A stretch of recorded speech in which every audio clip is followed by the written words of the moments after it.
10 years ago, about my 30th birthday, I was arrested by 2 police officers, handcuffed, and against my will, I was taken to a psychiatric hospital by ambulance. There, my hands and feet were put in restraints on a hospital bed, and I was there for about 3 days. It was the most important, life-changing, and dangerous experience of my life.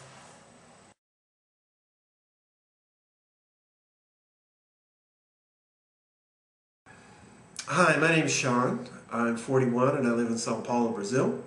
Originally I'm from Toronto, Canada, and moving down to Brazil is part of my story that you're going to hear.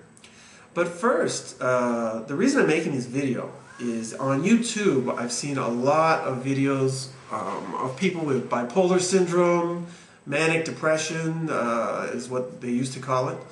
And a lot of the videos relate to people living with their medication, their life experience. Others trying to get back to a normal life, fighting off their medication through things like meditation and things, which I think is great. Also some videos I've seen on people highly critical of the psychiatric profession and the powerful side effects of the drugs that they seem to hand out very easily these days. But I think what's interesting about my story is that I had a very serious crisis 11 years ago, which put me in the hospital, as I said. But this crisis was the best thing that ever happened to me. I can literally look back and say before that day, before that event, my life was much worse. I had probably suffered mild depression on again, off again for about 7 years. My career was totally stagnant. I didn't have much direction or meaning in my life. I was really kind of feeling lost. And life wasn't really much fun, to be honest, for most of that period of time. After the crisis, and then the period of getting used to getting back to society, which isn't exactly healthy, society, but getting used to it, I was able to come back, I think, as a calmer person. I had a lot more fun with my life and really treated life as an adventure, or even more than an adventure, more like a mission. I was much more successful at my job, doing remarkably well there for a period of time. And on the whole, just things got a whole lot better, and one step led to another, and next thing you know, I'm down here living in Brazil, and I'm really satisfied. The relapse that the psychiatrist thought would probably happen never happened. I never had a relapse of any kind. And I've just basically gone on to live a positive and normal life. So what is it about my experience that is so different from all of the other bipolars I hear about out there, all these other bipolar people who are being told that they're mentally ill and they need to take medication for the rest of their lives? It's got me shaking my head, and I've done a lot of research on the subject, and I've had some experience with a few people close to me. And I'm convinced that the reason so many people are mentally ill and are needing to be medicated forever is because of the poor way that it's been handled by their doctors, by their family, and by our culture as a whole. Our culture, everyone seeks to control this process as a serious problem that needs to be stopped, when what really needs to happen is we need to recognize the manic crisis, and even to a lesser extent the depressions, as in some sense a sacred process where the person is getting in touch with their inner spirit. And this process, as crazy as it seems, needs to be cultivated, supported, and manifest in the person until it's integrated with their consciousness. That's what's really going on. That's my opinion. I'll let you be the judge. I'm going to show you my story now. I hope you find it interesting, and to a certain extent, I hope you find it entertaining. Have fun.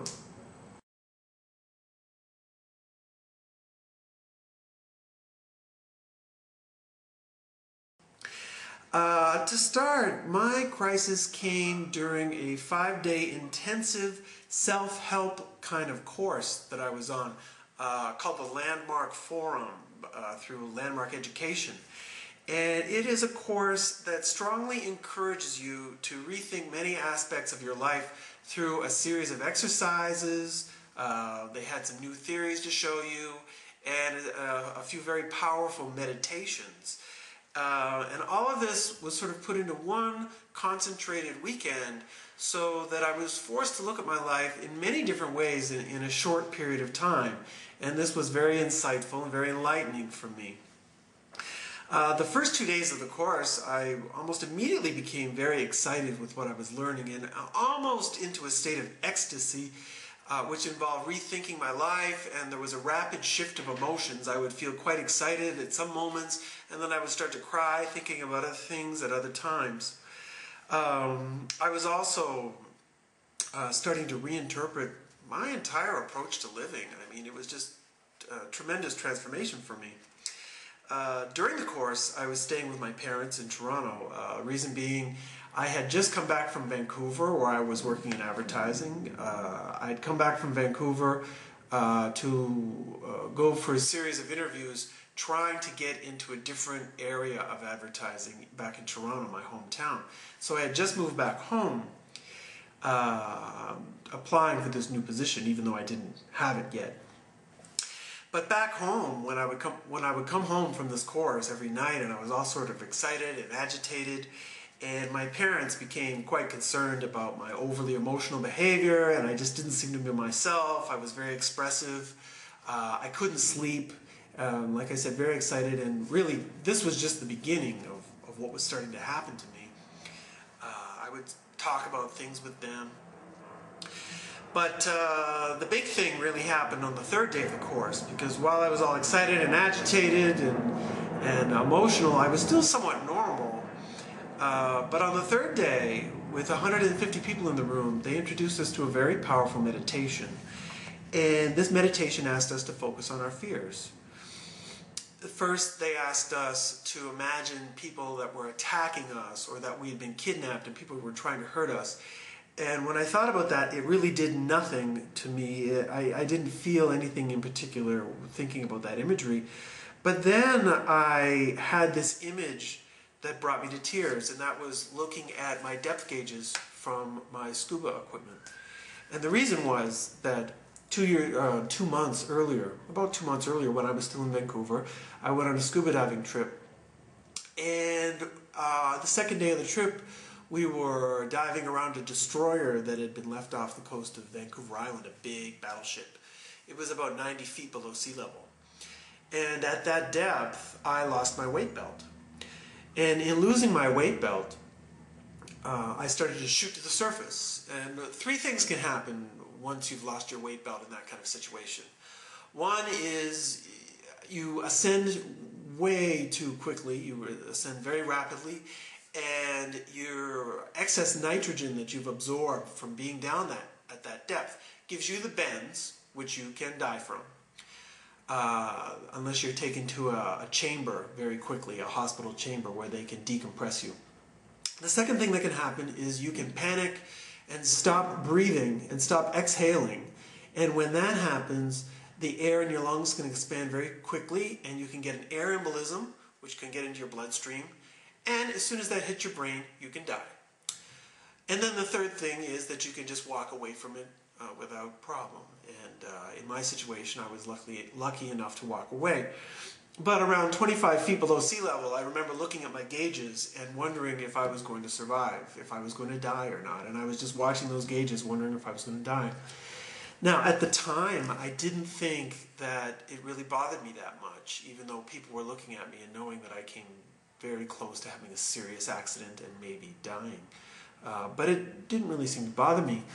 But all of a sudden, here I was on this course, and I'm looking at those depth gauges, and I burst into tears. And I realized that the truth was that I was very afraid, but that fear had been buried deep down inside of me from what happened. And with that realization, my tears quickly turned to laughter when I realized that I was just like everybody else. I did feel fear, and fear was something that I didn't think was something that I really felt up until that point. It was a big insight into me that, in a sense, being afraid in that situation, I was just like everybody else.